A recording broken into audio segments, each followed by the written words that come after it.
அதலக்காய் வச்சு இன்றைக்கி ஒரு புளிக்குழம்பு செய்து பார்க்கலாம். இந்த அதலக்காங்கிறது பாவக்காய் வெரைட்டியோடு சேர்ந்தது. கொஞ்சம் கசப்பாக தான் இருக்கும்.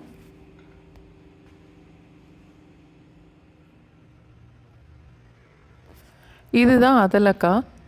இந்த மாதிரி சின்ன சின்னதாக தான் இருக்கும். இதில் பெருசாக உள்ள அதலக்காய் மட்டும் ரெண்டாக கட் பண்ணி எடுத்திருக்கேன். சின்னதாக உள்ளதில் காம்பை கிள்ளிட்டு அப்படியே முழுசாகவே போட்டுடலாம். ஒரு சின்ன எலுமிச்சம்பழம் அளவு உள்ள புளி ஊற வச்சு இதை நல்லா கரைச்சி எடுத்துக்கணும். குழம்பு தாளிக்கிறதுக்கு ஒரு 2லேருந்து 3 டேபிள் ஸ்பூன் வரைக்கும் நல்லெண்ணெய் சேர்த்துக்கலாம்.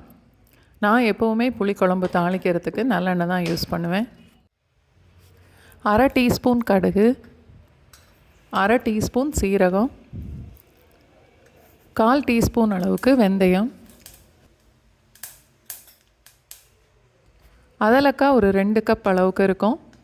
நான் 1/2 கப்புக்கு கொஞ்சம் கூடவே சின்ன வெங்காயம் எடுத்திருக்கேன்.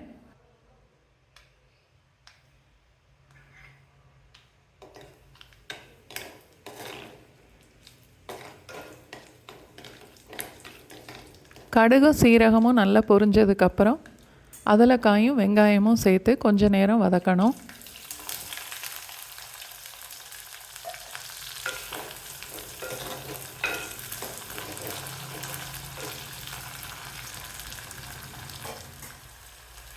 கொஞ்சமாக கருவேப்பிலை,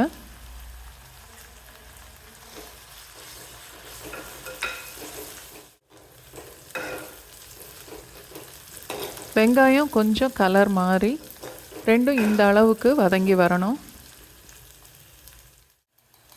அடுப்பு லோ ஃப்ளேமில் இருக்கட்டும். 1 டேபிள் ஸ்பூன் அளவுக்கு மிளகாத்தூள், 1/2 டேபிள் ஸ்பூன் மல்லித்தூள்,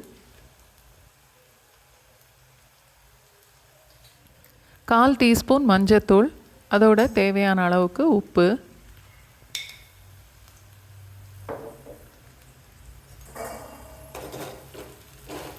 இந்த பொடியெல்லாம் சேர்த்து 1 நிமிஷம் வரைக்கும் வதக்கணும்.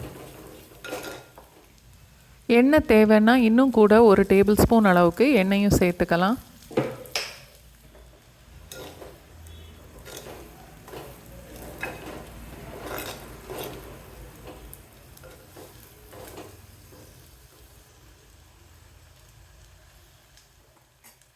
கரைச்சி வச்சுருந்த புளி தண்ணி 1/2 கப் அளவுக்கு இருக்கும்.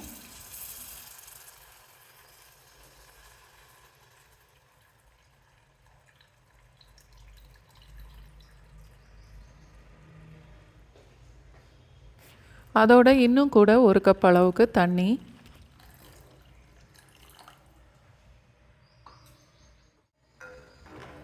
இப்போது குழம்ப நல்லா கலந்துட்டு குழம்பு கொதிக்க ஆரம்பித்ததுக்கப்புறம் அடுப்பை லோ ஃப்ளேமில் வச்சுட்டு மூடி போட்டுடலாம்.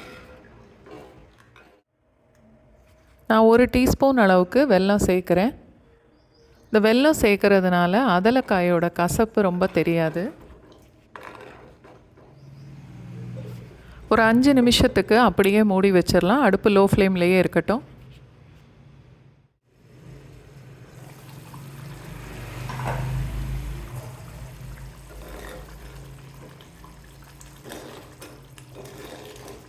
குழம்பு கொதித்து கொஞ்சம் கெட்டியானதுக்கப்புறம் 1 டீஸ்பூன் அளவுக்கு சாம்பார் பொடி,